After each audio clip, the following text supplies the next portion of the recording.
Good day, good afternoon, YouTube family. Thank you to all my friends and subscribers. Thank you to those of you who are stopping by for the very first time. It's your Island Girl T, and she is back with another video. Today we're talking about Afro-textured hair, and we have a very special guest with us. She's going to join us for a little interview, so stay tuned and I hope you enjoy. Please join us. Hello. Hello, hello. Hi. And ma'am, can you tell us your name and what type of business that you do? My name is Latoya, and I am the owner of Hair by Sassy. And it's a natural hair care, so I do locks, braids, all natural hairstyling. Wow, that's fantastic. So can you tell us, when did you start your business? I started my business in 2017 and been going ever since. Wow, Yes. that's exciting. Ladies and gentlemen, isn't that amazing that we have our very own Black queens out here doing such a great job being an entrepreneur and just helping us out here in our Black community. Now, we want to talk a little bit more about black hair or Afro-textured hair. And we're going to be talking and bring up some very important points, and so we'll get right into it. So tell us, what made you want to do this type of work? I was always a tender-headed child with a lot of hair, and could never really find anyone in the city to do my hair. So my family always had to do my hair. So as a teenager, my friends and I, we always did each other's hair. And as I got older, I have two daughters. Okay. Yeah, so getting their hair done was a lot, and I did it myself. And I'm like, there must be other people out here struggling to, do their hair, do their kids' hair and stuff like that. And also, I didn't realize I had that talent of doing hair.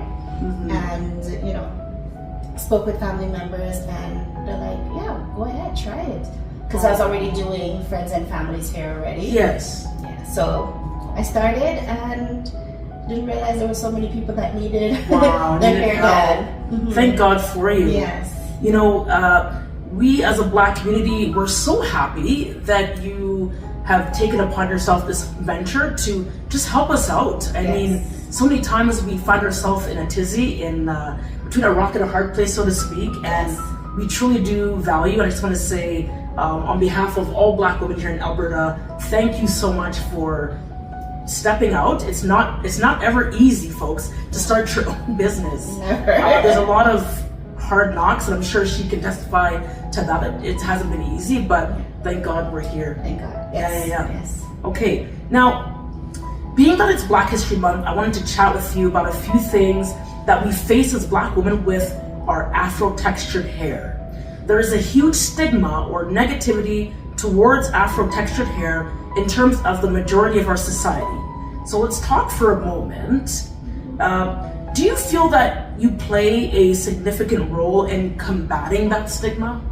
Yes, because as far as from doing hair for the last couple of years, I noticed within our own community, a lot of our Black women and men, they're not very comfortable with their own textured hair, and they use the term bad hair.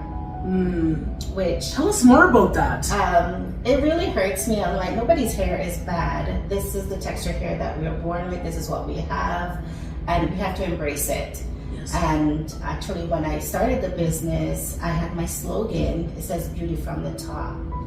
So, once your hair is gorgeous, beautiful, you feel good about your hair. You feel good about yourself as well. Absolutely. And so I want everybody to love the hair that they were born with, that they're given. Yes. And, just embrace it. And there's so many styles that we can do with the hair that we were born with and that we're given. So wonderful. I want everyone to embrace that, embrace their curls, embrace, everything, different curl patterns and stuff like that. I just want everyone to embrace their own what they have. That's wonderful. Now, have you ever had anyone come to you with any specific stories of things that they've experienced in the workplace or even at church or at any other business or organization where they had to kind of be in front of people? Yes.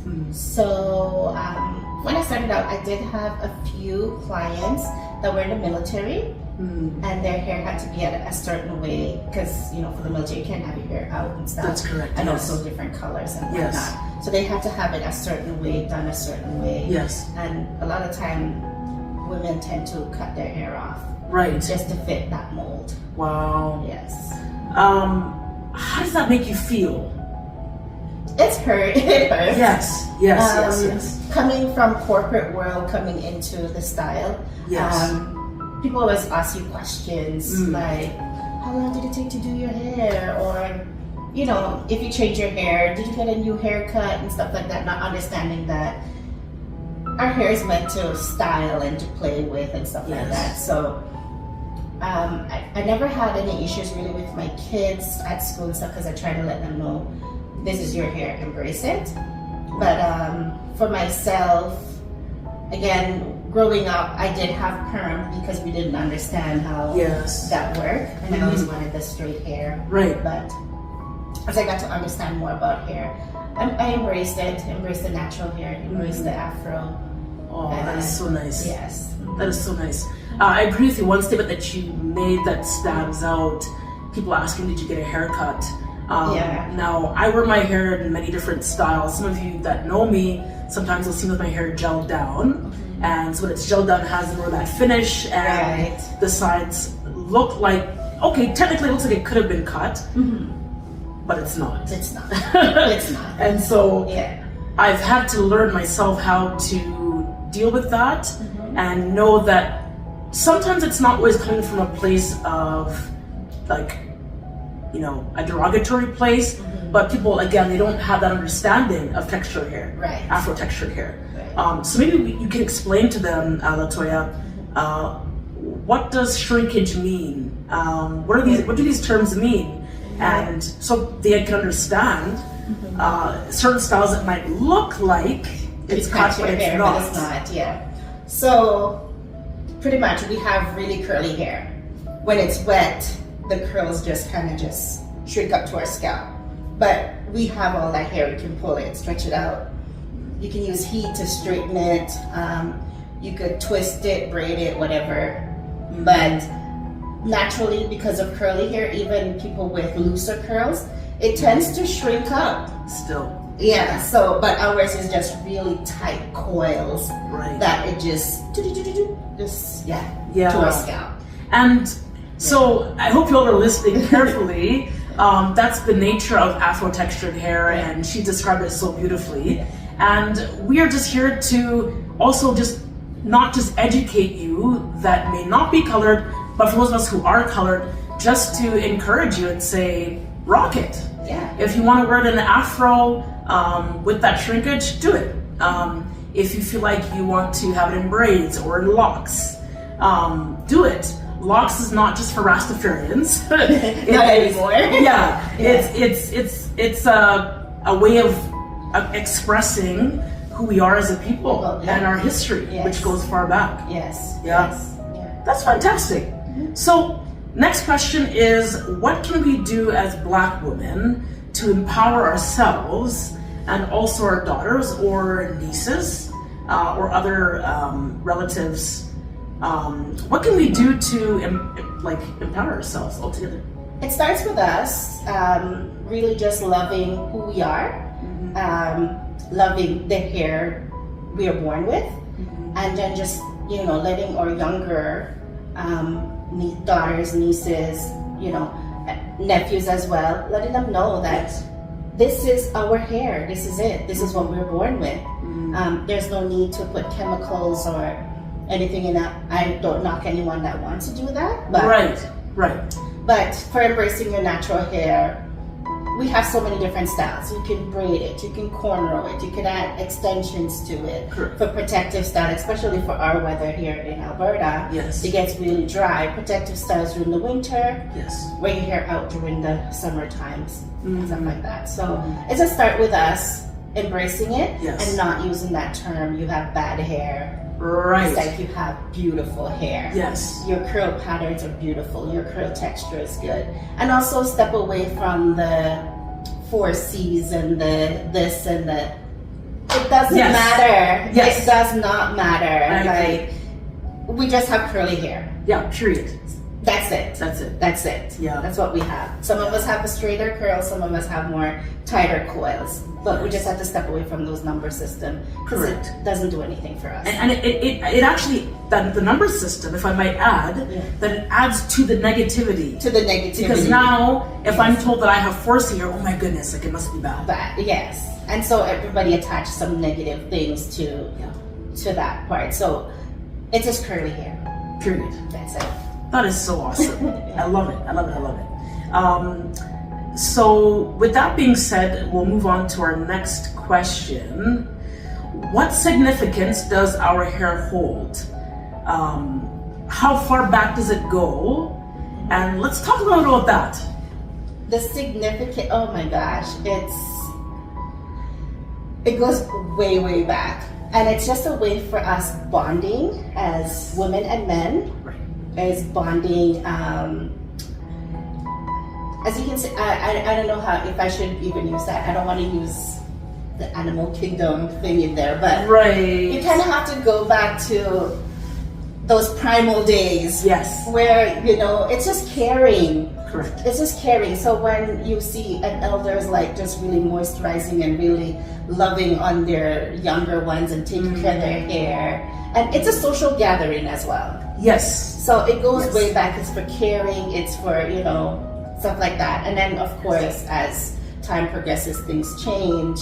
Our hair was used as a map. Our hair was used to store food and stuff like that. So, but the initial thing is a social gathering.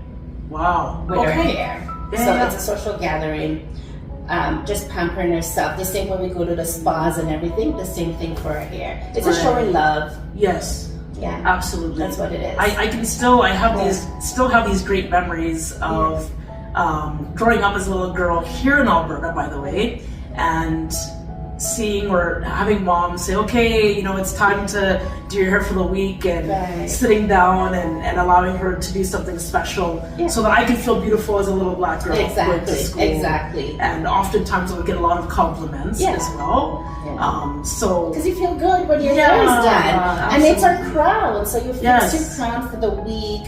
Because some people do their hair every single day, some do it weekly, monthly, but it's just fixing your crown for that time. And once your hair is fixed, it gives you a different feeling, a different confidence. Confidence, that's the word. So you go out there like, if your hair is messy, but if your hair is, you stand tall. Nobody can talk to you. That's true. No one can talk to you, right? That's true. So once your hair is done, and I think it's just our crown, it gravitates to the heavens. So it's a spiritual thing too, don't you? It is a spiritual thing. It is. Yes. It is very spiritual. Yes. So because truly, our hair is our glory. It's what makes us feel like the queens that we are. Exactly. Exactly. Kings and queens. It's our crown. Yes. Yeah. We have to embrace it. Yeah. Now, I'm going to get into my next video or so, or maybe we'll do it before. But anyhow, that term "kings and queens." Yes. So that people understand the meaning. Let's talk about that for a second. In regards to her hair as well. I don't know if you've done any study or seen any pictures of what ancient Egypt, or they call it ancient Kemet, looked like, and the pharaohs, the kings and queens, and how they had their hair done. The images on the pyramids and sculptures or statues, the designs of which the carvings were made, you can tell it was either locked or twisted or some type of braid pattern. And a lot of cultures do that. So Indonesia, you have the Mayans, they all do similar things like that, and the hair goes up into a crown shape. Wow. Wow. Yeah. I don't know about you all, but I feel really confident now. So when you all hear the term kings and queens, it's not just a slang, it's a real thing. And if you dare to delve into some more history, you'll find that our people started off not as slaves, but actually as kings and queens and heirs of thus. Yes. Slavery is a part of our history, but it does not define who we are as people. And those of us who know where we are, or know who we are, where we come from, we hold our heads high because we know from whence our ancestors began, where they came from. Yeah, it's amazing. Yeah. Do you have anything more to add? I'm actually quite enjoying this conversation. Well, just, again, just want our people, and again, we're now in such of a mixed, multicultural society that, we have other people joining into our culture. Just want them to embrace, what they have, what they're given, and just love it. Doesn't matter if we're from the continent of Africa, if we're from the Caribbean, if we're from here in Canada, or if we are mixed race. Absolutely. Just embrace your hair, because it's us. I agree. Yeah. It's who we are. And I think the biggest thing is, I've noticed that, I don't know if you've noticed this as well, but I would say in the last decade, there has been a shift of Black women really embracing who they are, embracing their natural hair. Yeah. We are no longer hiding under someone else's hair because we're afraid of how we will be treated. So that's another topic that I want to talk about quickly, is why do we, as Black women, why do we wear the extensions? Why do we wear the wigs? I will say this short disclaimer before we get into that. There's no shame in those of you who do, because sometimes there are real sicknesses like alopecia and other hair conditions that are causing you to have to fill in the gap, so to speak. And so you should, rightfully so. There's no shame in doing that. But for those of us who have no health issues, our hair is healthy, our hair is fine, stop hiding your natural hair. Stop hiding who you are. You don't need to be like anyone else. Just be you. And by doing that, you're showing people how they are to respect you for who you are and take you as you are. Because they should. As we respect other people and their cultures, how they choose to do their hair, we should also be respected. And so how we carry ourselves will tell the world that as well. And also too, for ladies or men, that we're, I understand, because there's no study done for products that is used in our hair. And so a lot of times these things are just, they put a brown bottle out, you think, oh, it's for black hair. What was the test done? And then it causes tension, alopecia, it causes scarring, we lose our hair and stuff like that. So I do understand, like, from before, relaxers, and again, I do not mock anyone that use relaxers, that's fine. That's right. But there haven't been studies done, and it does cause baldness over extended time of use, because it does scar our scalp. Wow. Right? So, and I do understand if that's the case, because there's no study done. Correct. And of course, we're still learning. We are. We're still learning. And so if you have to wear wigs and stuff like that, I understand. But, for the majority of us, that if it's just a protective style, but not to ruin the beauty that's underneath. Yes, correct. You can wear the wigs all you want, but don't ruin the beauty underneath. Right. Yeah. All right, because even the constant manipulation, the constant tugging, pulling can cause a barrage of problems. And so we're just here, we're all working together as a Black community, and the purpose of this video is to educate everyone, including ourselves, and empowering our Black women and our Black men to wear your natural hair. Stop worrying about what people think about you. Just do the real you. And I feel like people will appreciate us more when we ourselves know who we are and begin to embrace as such. Yes. Yeah. For sure. Fantastic. Yeah, awesome. Do you have anything more to add to this video? I've enjoyed it a lot. Awesome. Thank you so much. Thank you. Yes, indeed. I appreciate your time. Again, ladies and gentlemen, would you like to tell them the name of your hair salon? So it's Hair by Sansi, and we are located at 5306 89th Street here in Edmonton. Wonderful. Thank you. Well, folks, we're going to close out this video for now. Thank you again for our visitors stopping by for the first time. friends, family, co-workers. We love you all. And again, we're here to educate and empower us as a community, as a society. And thank you for watching this video. We will see you again soon. And as I always say, goodbye for now. Love you all. See you soon.